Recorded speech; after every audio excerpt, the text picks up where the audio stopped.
네, 오늘 함께 은혜 받으실 하나님의 말씀은 레위기 7장 26절, 27절 말씀입니다. 구약 156쪽에 있는 레위기 7장 26절, 27절 두 절 말씀 제가 봉독해 올려드리겠습니다.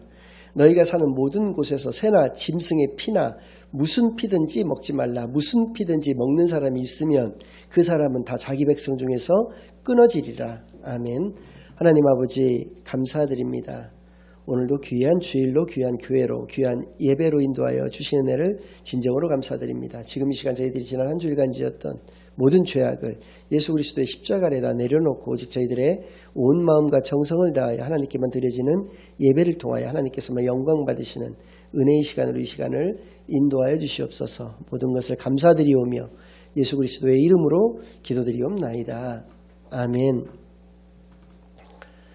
네, 오늘은 감사는 광야에서 나옵니다 라는 제목을 가지고 오늘 본문 말씀을 중심으로 하나님의 말씀을 증거하겠습니다. 오늘은 레위기의 세 번째 시간이자 레위기의 마지막 시간인 관계로 레위기가 우리에게 주시고자 하는 하나님의 뜻을 잠깐 생각해보는 그런 시간을 갖겠습니다. 제목과 같습니다. 감사는 광야에서부터 시작이 되고 광야에서만 나온다라고 하는 것을 삶을 살아가면 살아갈수록 더 절실히 느끼게 됩니다. 오히려 풍족함 가운데에서는 감사보다는 원망이 생기게 되는 것인데요. 예를 들자면 이렇습니다. 자신이 한 10가지 정도를 가지고 있었던 사람이 어느 날 그 중에 한 가지에서도 일부분을 잃게 된다고 한다면 마치 전체를 잃은 것 마냥 그래서 남의 탓을 한다거나 환경 탓을 한다거나 하는 식으로 자꾸 탓을 하는 원망과 어떤 불평 같은 것들이 생기게 되는 것이죠. 바꿔서 이야기한다면 광야가 가지고 있는 특징이 두 가지가 있는데요. 첫 번째는 그곳에서는 아무것도 없다는 것이죠. 아무것도 할 수 있는 것도 없지만 아무것도 없는 것이죠. 그러나 이 레위기가 쓰여진 이 배경은 출애굽한 이스라엘 민족들이 광야 생활을 할 때이거든요. 그런데 그들은 무엇을 또 경험했느냐면 하나님의 은혜를 경험했다는 것이죠. 40년간이나 광야에서 있으면서도 그들이 농사짓거나 양식하거나 하지도 않았음에도 매일 만나라고 하는 음식과 메추라기라고 하는 고기를 먹었고요. 또 매일 물을 공급받을 수가 있었고 어디로 갈지 알 수가 없는 그곳에서 낮에는 구름기둥으로 밤에는 불기둥으로 하나님의 인도하심을 받을 수가 있었다는 것이죠. 또 노예생활로 아무런 전투나 전쟁의 경험이 없는 그들이 많은 이민족들과의 그 숱한 전쟁 속에서 늘 승리할 수 있었던 것 역시도 하나님께서 그들과 함께 계시면서 그들을 인도하여 주셨기 때문에 가능하였다라고 하는 것입니다. 그래서입니다. 광야라고 하는 것이 가지고 있는 의미는 아무것도 없는 그 광야에서 매일의 삶을 살아간다라고 하는 것은 기적이라고 하는 것을 체험하는 것을 통해서 감사가 회복된다라고 하는 것을 의미한다는 것이죠. 그래서 이 감사는 광야에서부터 나온다라고 하는 말씀이 가지고 있는 의미 속에는 하나님의 은혜를 우리가 발견하게 된다라고 하는 것이고요. 하나님의 그 사랑을 발견해야지. 그러니까 우리가 있는 것을 보게 되었을 때, 그러니까 바꿔서 얘기한다면 하나님 우리에게 주신 것을 깨닫게 되어졌을 때 감사가 있게 되어지는 것이다라는 것이죠. 두 번째 관점도 있습니다. 아무것도 경험해 보지 못한 사람은 감사가 있을 수가 없습니다. 현실을 치열하게 그것도 살아갔던 사람만이 감사가 있게 되는 것이죠. 무슨 얘기냐면 아무것도 해보지 않고 자신의 생각만으로 모든 것을 해나가는 사람, 어떤 상상만을 해나가는 사람들이 있는데 왜 이 사람들에게 감사가 없게 되는 것이냐면 이 생각과 상상이 현실과의 그 차이에서 벌어지는 그 괴리감이라는 것은 너무나 크기 때문에 그렇습니다. 현실에서는 그것이 거의 이루어지지가 않는다는 것이죠. 그러니 감사가 있을 수가 없는 것이죠. 그러나 현실 속에서 치열한 삶을 자기의 몸으로써 살아낸 사람은 감사가 있을 수밖에 없다는 것입니다. 여기서 우리가 알 수 있는 게 무엇입니까? 하나님을 체험하는 자만이, 하나님의 사랑을 경험한 자만이 우리가 온전한 감사가 회복될 수 있다는 것을 역시 아울러 알 수가 있는 것이고, 레위기에서 우리에게 말씀해 주시고자 하는 것은 이란 것이라는 것이죠. 또 한 가지가 있습니다. 우리가 신앙생활을 해나가는 데 있어서 특별히 제사를 하나님께 올려드리는 우리의 마음가짐은 무엇이어야 하는 것인가? 그것은 바로 의병의식을 가져야 한다는 것을 또 알 수 있게 합니다. 의병이라고 하는 것은 여러분들이 아시는 바와 같이 군대로 강제로 끌려간 사람들을 말하는 것이 아니라 자신이 스스로 자원해서 군인이 된 사람들을 의미를 하는데요. 4가지 특징을 가지고 있다는 것이죠. 그것이 바로 의병의식인데요. 첫 번째는 시켜서가 아니라 자발적으로 되어진 것이라는 것이죠. 시켜서 하는 것과 자발적으로 하는 것의 그 결과는 얼마나 큰 차이가 있겠느냐라는 것이고, 두 번째로 그러기 때문에 그들은 소극적이 아니라 적극적인 사람들이라는 것입니다. 그러니까 굉장히 인생을 역동적으로 다이나믹하게 진취적으로 살아가는 사람들이다라는 것을 알게 해주시는 것이고요. 더 정확하게 표현하자면 어떤 죽음을 두려워하는 그러한 바탕이 있는 것이 아니라 자신이 이렇게 전쟁에 나갈 수 있는, 싸울 수 있는 그러한 신체와 그런 신체적인 조건, 그리고 그러한 용기를 가질 수 있게 된 거에 기쁨과 감사함이 그 베이스에 깔려 있다라고 하는 것이죠. 더 중요한 것은 이것인데요. 의병의 시작은 내 자신의 이익을 위해서 시작하는 것이 아니라는 것입니다. 국가를 위해서 그것은 헌신하는 것이죠. 우리가 크리스찬들에게 이것을 접목한다라고 하는 것은 어떤 개념이겠습니까? 우리가 내 중심의 신앙생활을 하는 것이 아니라 하나님 중심의 신앙생활을 하게 되는 것을 의미하는 것이다 라는 것을 우리가 알 수 있게 하는 것이고요. 레위기를 읽음으로써 이러한 사실들을 우리가 깨닫게 되어지는 것이죠. 그래서입니다. 예배의 정신을 크게 2가지로 이야기할 수가 있게 되는데요. 첫 번째는 방금 전에 말씀드린 바와 같이 하나님 위주의 생각, 하나님 중심의 그러한 모습으로서 하나님께 예배드려야 한다는 것이죠. 하나님께서 우리에게 5대 제사를 말씀하여 주셨고 5대 제물을 말씀하여 주신 데에는 분명한 하나님의 뜻이 있는 것입니다. 내가 내 임의로 하나님께 내가 원하는, 내가 구하기 쉬운 그러한 제물을 하나님께 올려드리는 것이 아니라, 예를 들어서 돼지와 같은 것들을 제물 삼아서 올려드리는 것이 아니라 하나님께서 소와 양과 염소와 집비둘기와 산비둘기로 하나님께 제사를 올려드릴 것을 말씀하셨다면 우리가 그렇게 해야 된다라고 하는 것은 그것에 분명히 하나님의 어떤 뜻이 담겨 있기 때문에 그렇다는 것이고요. 우리는 그 뜻을 깨닫고 그 뜻대로 살아가는 자들이 되어야 한다는 것이죠. 이것이 예배의 첫 번째 정신이라는 것이고요. 두 번째는 내 자신을 온전히 하나님께 연락할 수 있어야 한다는 것입니다. 내 자신을 온전히 하나님께 올려드릴 수 있어야 된다는 것은 그 제물을 잡아서 하나님께 올려드리는 모습 속에서도 알 수가 있습니다.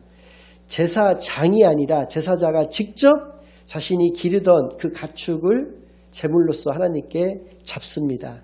그때 내가 흘려야 될 피를, 그 제물을 통해서 피를 흘리게 하고요.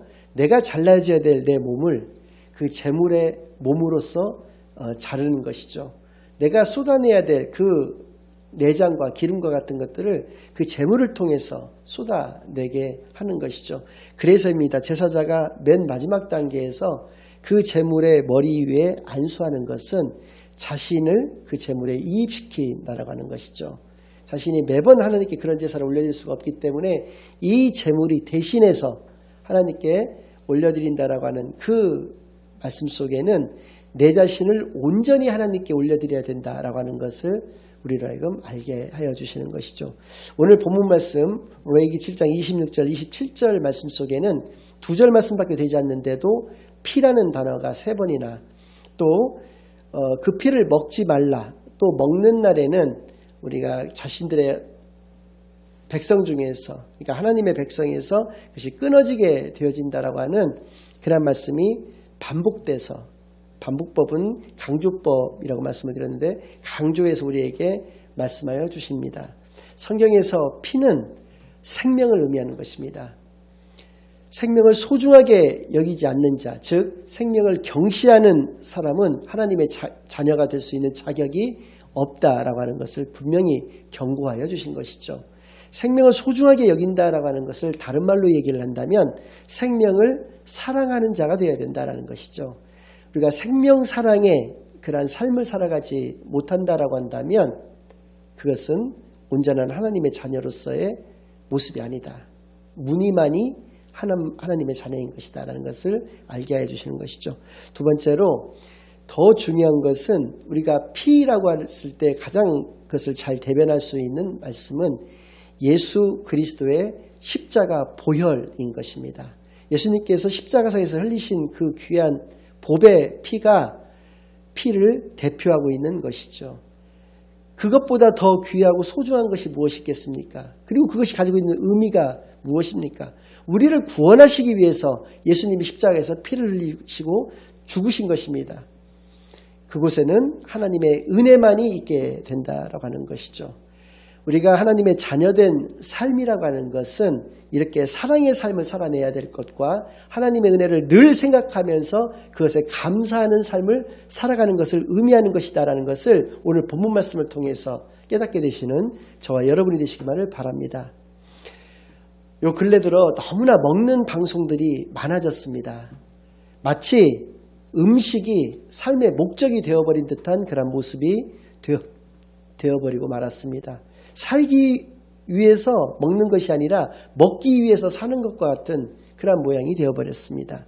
먹는 것을 굉장히 중요하게 생각하는데 우리 크리스찬들에게 있어서의 음식은 어떤 의미냐라는 것이죠. 그래서 하나님의 일을 하는 데 있어서 그 활동의 에너지를 얻는 수단으로서의 작용을 해야 된다고 하는 것입니다. 성경에 아주 구체적인 사례가 나와 있는데요. 에서라는 사람이 있었습니다. 그 사람은 배고픔에 못 이겨서 팥죽 한 그릇에 장자권이라고 하는 것을 그의 동생 야곱에게 팔았습니다. 물론 장난이었을 수도 있고 농담이었을 수도 있었을 것입니다. 그러나 장자권이라고 하는 것이 가지는 의미는 하나님의 가장 큰 축복권을 함부로 그렇게 경홀하게 여겼다는 것입니다. 그래서 히브리서에서는 이렇게 평가를 하고 있는데 에서의 망령된 행실, 그것이 그를 영원한 저주 가운데 묶어두었다라고 말씀하고 계시는 것이죠. 우리가 음식을 사랑한다라고 하는 것은 그리고 그것이 내 삶의 목적이 된다라고 하는 것, 육의 것을 탐한다라고 하는 것은 바로 망령된 행실이다라고 하는 것을 분명히 알게 해 주시는 것이죠. 그래서입니다. 마태복음 6장 33절 말씀, 너희는 먼저 그의 나라와 그의 의를 구하라. 그리하면 이 모든 것을 너에게 더하여 주신다라고 말씀해 주셨습니다.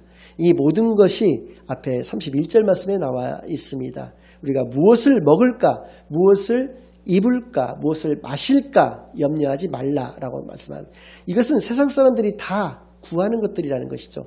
크리스찬인 우리가 세상 사람들이 구하는 것과 똑같은 것을 우선순위를 거기에 두고 구한다라고 하는 것은 하나님의 자녀다운 모습이 아니다는 것이죠. 하나님의 자녀는 먼저 하나님의 나라와 하나님의 뜻, 그 의를 구하여야 된다는 것이죠. 그러면 그러한 것들은 하나님께서 우리에게 더하여 주신다, 공급하여 주신다라고 하는 것을 분명하게 말씀하여 주시는 것이죠. 여러분들 신앙생활이 왜 이렇게 어려운지 모르겠다라고 말씀하시는 분들이 많습니다. 신앙생활이 쉬울 것이라고 생각하시는 분들도 많고 신앙생활의 결과가 내 삶의 어떤 윤택함이나 평안함을 가져다 줄 것으로 그러니까 그것이 가져지지 않았을 경우에는 마치 자신이 신앙생활을 잘 못하고 있는 것 마냥 하나님이 자신을 버리신 것 마냥 생각하는 사람들이 너무나 많다라고 하는 것이죠. 여러분들 국가대표가 쉬워 보이십니까? 국가대표가 되는 그 과정도 또 그 결과는 화려할지 모르겠지만 그 국가대표로 살아간다는 것은 결코 쉽지 않은 것입니다. 우리가 세상 사람들과는 구별된 하나님의 자녀로서 이 땅에서 삶을 살아간다는 것이 어찌 쉬운 일이 되겠습니까? 세상에서의 국가대표도 그렇게 피와 땀과 눈물을 흘려야지만이 가능한 것을 어떻게 하나님의 자녀로서 이 땅에서 살아가는 그러한 삶의 모습이 그렇게 평온하고 그렇게 안락하고 그렇게 쉬울 수만 있겠느냐라는 것이죠. 우리가 오늘 레위기를 통해서 예배의 정신을 깨달았습니다. 올바른 예배의 정신이 무엇인가를 알게 되었습니다. 그것을 가지고 하나님의 자녀로서의 살아가는 우리의 마음가짐과 삶의 자세가 어떠해야 된다라고 하는 것도 분명히 알았으니 우리가 이러한 모습을 통해서 온전한 하나님의 자녀, 크리스찬적 그러한 삶을 그러한 모습을 가지고 살아가시는 저와 여러분이 되시기만을 예수 그리스도의 이름으로 간절히 축원합니다. 아멘. 이제는 우리 주 예수 그리스도의 은혜와 아버지 하나님의 극진하신 사랑과 성령 하나님의 내주인도 역사 교통하심이 날마다 하나님의 은혜에 감사하고 그리하여 우리가 사랑의 삶을 또 그 은혜를 날마다 생각하는 귀한 세상 사람들과는 구별된 거룩한 삶을 살아가기로 다짐하고 결심하고 돌아가는 모든 사랑하는 주의 자녀들과 그 가정 위에 이제로부터 영원까지 항상 함께 있을지어다. 아멘.